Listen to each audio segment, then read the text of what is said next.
Following a series of incidents involving contaminated cough syrups, India's apex health regulatory body has now launched a digital monitoring system to oversee the production, movement and quality of high-risk ingredients used in making these formulations. My colleague Himani Chandana with more details. Himani, we have been discussing about how toxic these cough syrups that are given to children are becoming, and now this regulation really is a step in the right direction. But how do they go forward with this? The fact that they are talking about a digital monitoring, what does this exactly mean?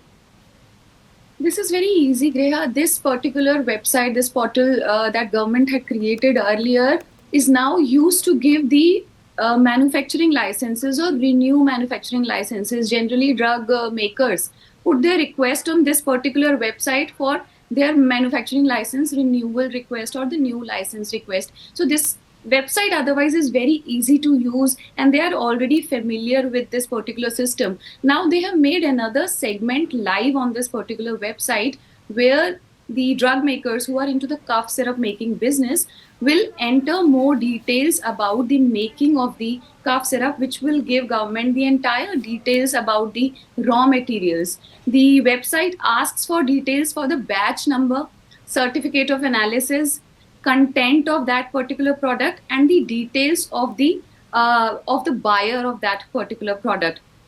So by this way, government will be able to trace the entire supply chain as well as where now the product is going. And the government in the letter that we have reported today morning says that no batch will be released unless the entire detail of that particular batch is uploaded on this particular website. In fact, the central drug regulator has asked the state and union territory drug regulators to help these drug manufacturers in case they are facing any trouble to upload the details as well and to sensitize these manufacturers as well to upload these details. So I'm sure that now, government has also come up with a list of 10 ingredients which are high risk ingredients and they need to upload the details if any one of them is part of their drug making process. Right, Himani. Thank you so much for all of that information.